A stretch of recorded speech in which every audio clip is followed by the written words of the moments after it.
આ છે આપણી ઇલેક્ટ્રિકલ મશીન લેબ.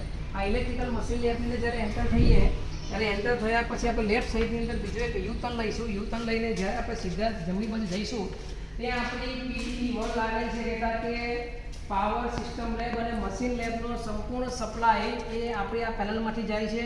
દરેક ઉપર લેબલિંગ કરેલું છે. અહીંયા આગળ જેટલા પણ આપણને લેબ ઇક્વિપમેન્ટ દેખાય છે, ટેસ્ટિંગ ઇક્વિપમેન્ટ દેખાય છે, એ બધાનો સપ્લાય આ આપણી પીડીબી 1ની અંદરથી જાય છે.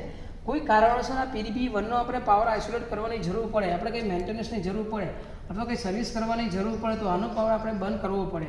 તો અહીંયા જોઈ શકીએ છીએ કે આનો મેઇન પાવર છે, એના સ્વિચની નીચે આપણે લેબલિંગ કરેલું છે કે ICMPDB SW1, કહેતા કે આનો મેઇન પાવર છે MPDB1 SW1ની અંદરથી આવે છે. તો આ MPDB SW1નું લોકેશન આપણે જોઈએ તો વિડીયોના માધ્યમથી આપણે લોકેશન જાણી શકીશું.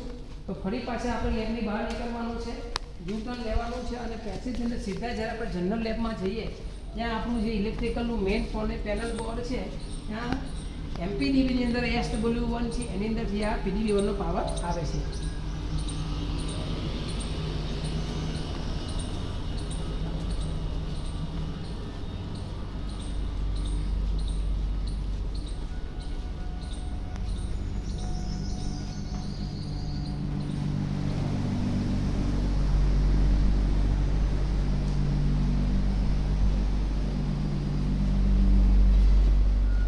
ફરી પાછા આપણે એ લોકેશન ઉપરથી આ લેબની અંદર થઈ અને આપણે જ્યારે કોર્નર ઉપર અંદર જઈશું અને ડાબી બાજુ ઉપર જ્યારે આપણી MPDB આપણી સામે જ આપણને જોવા મળે છે અને એમાં પણ SW1 જે અહીંયા દેખાઈ રહ્યું છે આપણને.